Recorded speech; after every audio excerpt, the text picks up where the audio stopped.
Manchester United are in limbo, but in each of their last few games there's been one consistent positive takeaway, and that has been the introduction of 18-year-old midfielder Kobbie Mainoo. But to understand some background on Mainoo, we need to roll back a few years.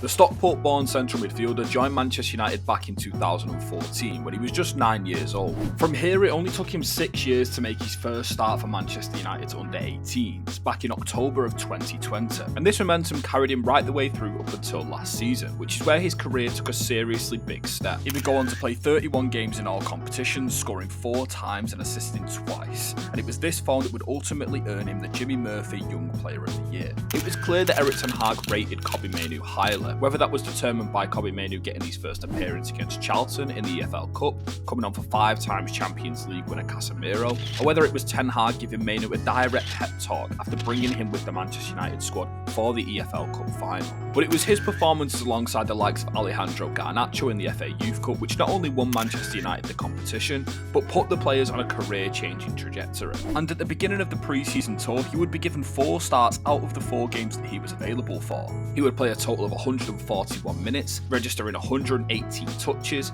passing the ball 83 times with a pass completion rate of 93%. He also completed every single one of his dribbles and went on to win 8 out of his 11 total duels. Unfortunately, he would go on to pick up an ankle injury towards the end of the pre-season tour against Real Madrid, which would keep him out of play for 87 days. And these recurring injuries would become a domino effect for Manchester United's season. But it's interesting to look back on the starting 11s that ten Hag picked in pre-season, especially against Arsenal and Real Madrid, where he was fielding Kobbie Mainoo as a genuine starting midfielder in his strongest 11s. So this begs the question, was Kobbie Mainoo genuinely meant to become an ever-present this season? It's fair to say now it would make sense. On the pitch, Manchester United have struggled in the first phase of build-up. Injuries mainly to Lisandro Martinez and Luke Shaw haven't helped this either. This left ten Hag missing a player who could drop just in front of the defence and pick up the ball, retain it, be effective when passing forward, but also be able to evade pressure when they would get pushed back.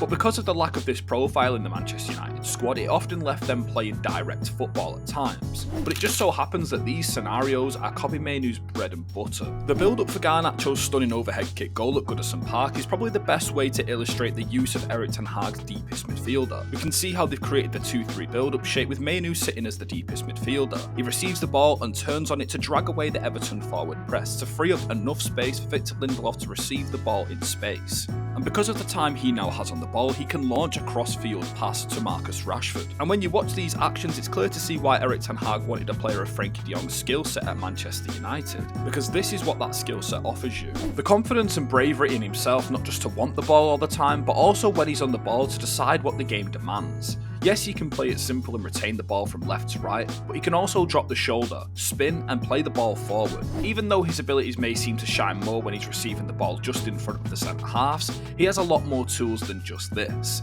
For Alejandro Garnacho's chance at Anfield, we can see how he's playing just ahead of Scott McTominay in build-up, and he smartly positions himself in the space and has the ability not just to receive the ball, but to delay the killer ball until the right decisive moment to play Garnacho in 1v1. And there might have been concerns about his height, but his combativeness and defensive grit are well beyond his years. And to put it into context, in the 5 games he's played in all competitions for Manchester United this season, he has accumulated a 56.5% dual win ratio, which, believe it or not, is the most of any single Manchester United midfielder so far this season. Not to mention that this determination to defend was shown off even in his first start for Manchester United against Everton at Goodison Park, where he managed to cover enough ground to get across and clear a certain goal off the line, and he was instrumental in this game with his team getting 3 points. So going forward, I think he would suit this Manchester United team as a second midfielder, hypothetically in front of a player like Casemiro, who would be able to bring the game intelligence and overall experience to the midfield. So, do you think he should be a mainstay in this Manchester United starting 11 for years to come, or do you think the club should be managing his minutes as carefully as they are doing right now to ensure that his breakthrough can happen when it suits him best?